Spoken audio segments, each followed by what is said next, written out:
ഇത് മാസ് മോട്ടോഴ്സിൽ നിന്നാണ്. ഹീറോൻ്റെ passion Pro വണ്ടി. വണ്ടിക്ക് സെൽഫിൻ്റെ complaint, self start complaint, missing, അങ്ങനെ 1-2 പ്രോബ്ലംസാണ് മെയിനായിട്ട് പറഞ്ഞത് കേട്ടോ. അപ്പോൾ സെൽഫിൻ്റെ കംപ്ലയിൻറ്റ് നമ്മൾ നോക്കുമ്പോൾ പുതിയ ബാറ്ററിയാണ് ഇതും ഇരിക്കുന്നത്. ബാറ്ററി തീരെ ചാർജ് കുറവായിരുന്നു. 2024 മോഡലാണ് ഇതും ഇരിക്കുന്നത്. ബാറ്ററി ചാർജ് കുറവായിരുന്നു. അപ്പോൾ അത് നമ്മൾ ഫുൾ ചാർജ് ചെയ്ത് കഴിഞ്ഞപ്പോൾ ബാറ്ററി ഓക്കെയാണ്. അപ്പോൾ സെൽഫ് കാര്യങ്ങളൊക്കെ പ്രോപ്പറായിട്ട് വർക്കാവുന്നുണ്ട്. ബാറ്ററിയുടെ വോൾട്ട് നോക്കുമ്പോൾ ഇപ്പോഴത്തെ വോൾട്ട് ഉണ്ടോ, ഫുൾ ചാർജ് ചെയ്തതിന് ശേഷമുള്ള വോൾട്ടാണ് അത് 13.26. ഫ്ലെക്സിബിൾ അല്ല, കറക്റ്റായിട്ട് തന്നെ നിൽക്കുന്നുണ്ട്, വോൾട്ട് കിട്ടുന്നുണ്ട്. ബാറ്ററി നമ്മൾ ടെസ്റ്റിലേക്ക് കൊടുക്കുന്നുണ്ട്. അപ്പോൾ കറക്റ്റ് സ്റ്റാറ്റസ് നമുക്ക് കൂടെ അറിയാനായിട്ട് പറ്റും. ഓക്കെയാണ് ബാറ്ററിയുടെ ഭാഗം ഓക്കെയാണ്. പിന്നെ വണ്ടിക്ക് നിലവിൽ അതിൻ്റെ കോയിൽ അസംബ്ലിയുടെയൊക്കെ പഴക്കം കൊണ്ട് വന്നേക്കണതാണ് മറ്റേ ചാർജ് നിൽക്കാത്തതിൻ്റെ ഒരു പ്രശ്നമൊക്കെ കാണിക്കുക. പക്ഷേ നമ്മൾ വണ്ടി സ്റ്റാർട്ട് ചെയ്യുന്ന സമയത്ത് വണ്ടിമേന്ന് ചാർജ് കയറുന്നതിൻ്റെ അളവൊക്കെ കറക്റ്റായിട്ട് കാണിക്കണമുണ്ട്. മനസ്സിലാവും. അപ്പോൾ അതെന്ന് വെച്ചാൽ ഓൾറെഡി നമുക്ക് അതുമായി ബന്ധപ്പെട്ട് വന്ന കംപ്ലയിൻ്റ് ആണ്, അത് എടുക്കാത്ത സെൽഫിൻ്റെ ഈ പ്രശ്നം ഇടയ്ക്ക് കാണിച്ചുകൊണ്ടിരിക്കുക. പിന്നെ തന്നെയല്ല, സെൽഫ് മോട്ടറിൻ്റെ ഉള്ളിൽ വന്ന മാഗ്നറ്റിൻ്റെ പവറൊക്കെ കുറഞ്ഞിട്ടുണ്ട്. അപ്പോൾ അതുകൊണ്ട് തന്നെ സെൽഫ് വർക്ക് ചെയ്യാനായിട്ട് ഒരുപാട് ഡിലേ വരുന്നുണ്ട്. മോട്ടർ ഇപ്പോൾ ഓക്കെയാണ്, പക്ഷേ ഗ്രാജുവലി മോട്ടറിനകത്ത് നിന്ന് കൂടുതൽ കറണ്ട് അതിനകത്തേക്ക് എടുക്കുന്നത് കൊണ്ട് തന്നെ ഈ പറഞ്ഞ പോലെ ബാറ്ററി പെട്ടെന്ന് ഡൗൺ ആവാനായിട്ടൊരു കാരണം അതാണ് മെയിനായിട്ട്. അതാ പഴക്കവുമായി ബന്ധപ്പെട്ട് വണ്ടിയുടേതായിട്ടുള്ള പഴക്കം, ഇത് ഉപയോഗം വളരെ കുറവാണ് വണ്ടി. അപ്പോൾ അതുകൊണ്ട് തന്നെ മിസ്റ്റേക്കുകളാണ് അത് കേട്ടോ.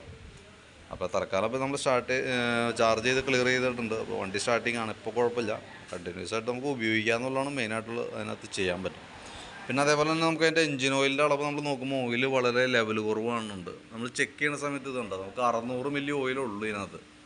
അപ്പോൾ ശരിക്കും പറഞ്ഞാൽ 300 മില്ലി കുറവാണ്. അപ്പോൾ ഓയിൽ നമ്മൾ മാറ്റിയിട്ട് ഒരുപാട് ആയിട്ടില്ല എന്നുണ്ടെങ്കിൽ നമുക്ക് ഇതിനകത്ത് ടോപ്പപ്പ് ചെയ്താൽ മതി.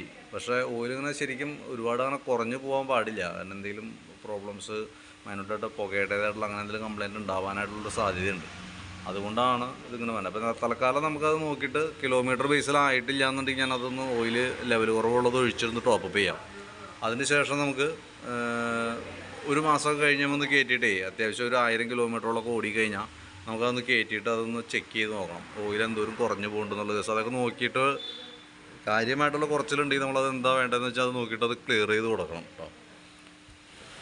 പിന്നെ നമുക്ക് അതിൻ്റെ ഈ ക്ലച്ചിൻ്റെ കേബിൾ നമ്മൾ മാറ്റിയിട്ടുണ്ട്. ഇപ്പോൾ പുതിയത് ഇട്ടാണ്, കാരണം ക്ലച്ച് കേബിൾ ലോഡായിട്ട് നിൽക്കുന്നുണ്ടായിരുന്നു. അപ്പോൾ അതുകൊണ്ട് തന്നെ ക്ലച്ച് ലോഡായിട്ട് നിൽക്കുമ്പോൾ നമുക്ക് ക്ലച്ച് ഡിസ്ക് കംപ്ലൈൻറ്റ് വരാൻ സാധ്യതയുള്ളൂ. അപ്പോൾ കേബിൾ നമ്മളത് മാറ്റിയിട്ടുണ്ട്. പിന്നെ അത് കൂടാണ്ട് നമുക്ക് അതിൻ്റെ ഫ്രണ്ട് ഫോർക്കിൻ്റെ സൈഡൊക്കെ അത്യാവശ്യം നല്ല രീതിയിൽ തന്നെ ഫോർക്ക് വലിയ കണ്ടി കാണും. പിന്നെ മിസ്സിങ്ങിൻ്റെ കംപ്ലയിൻ്റാണ് പറഞ്ഞാണ് വേറൊരു കംപ്ലയിൻറ്റ്. അത് നമുക്ക് അതിൻ്റെ കാർബേറ്ററിൻ്റെ പ്രോബ്ലം നമ്മൾ 1-2 പ്രാവശ്യം നമ്മൾ അഴിച്ച് ചെയ്തതാണ്. പിന്നെ നമുക്ക് ഈ പറഞ്ഞ രീതികൾ ഇതാണ് കാർബേറ്റർ അസംബ്ലി. അത് ഉപയോഗിക്കാണ്ടിരിക്കുമ്പോൾ വന്ന മിസ്റ്റേക്കാണ്. അത് ഇപ്പോഴത്തെ കംപ്ലയിൻ്റ് അല്ല കേട്ടോ, അത് ആദ്യമേ വണ്ടി ഇങ്ങനെ ഉപയോഗിക്കാണ്ടിരുന്നിട്ട് വന്നേക്കുന്ന മിസ്റ്റേക്കുകളാണ്. ഓവർഫ്ലോൻ്റെ പ്രശ്നവും കാണിക്കുന്നത്. ഇവിടെ നോക്കുമ്പോൾ അറിയാം, ചെറിയൊരു നനവ് പോലെ തന്നെ എപ്പോഴും ഇങ്ങനെ നിൽക്കണുണ്ടോ.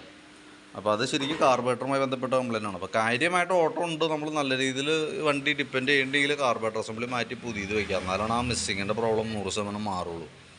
അതല്ലാന്നുണ്ടെങ്കിൽ ഇപ്പോൾ ലോക്കൽ ഓട്ടോക്കെ ഉള്ളതുകൊണ്ട് ചെറിയൊരു മിസ്സിങ് ആണ്. അപ്പോൾ അത് ആ രീതിയിൽ വേണമെങ്കിൽ അഡ്ജസ്റ്റ് ചെയ്ത് ഉപയോഗിക്കാം.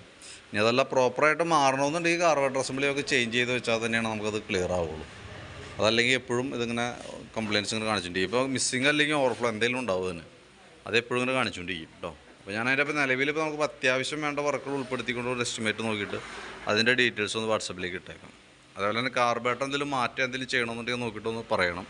അതനുസരിച്ചിട്ട് നമുക്ക് ഐറ്റമൊക്കെ ബുക്ക് ചെയ്താലാണ് നമുക്ക് കാർബേറ്റർ അസംബ്ലിയിൽ നിന്ന് ഓൾറെഡി നമ്മൾ എടുത്തു വയ്ക്കുക. കാരണം നമുക്ക് ഫ്രഷ് പീസ് വേണം നമുക്ക് സെറ്റ് ചെയ്യാനായിട്ട്. അപ്പോൾ ബുക്ക് ചെയ്ത് കഴിഞ്ഞാൽ പുതിയ ഐറ്റം വരും, അങ്ങനെ തന്നെ ഏറ്റവും ലേറ്റസ്റ്റ് സ്റ്റോക്ക് വരും, അതങ്ങനെ തന്നെ കയറ്റാം. അങ്ങനെ അതുകൊണ്ട് നമ്മൾ സ്റ്റോക്ക് വയ്ക്കുന്ന പരിപാടിയില്ല.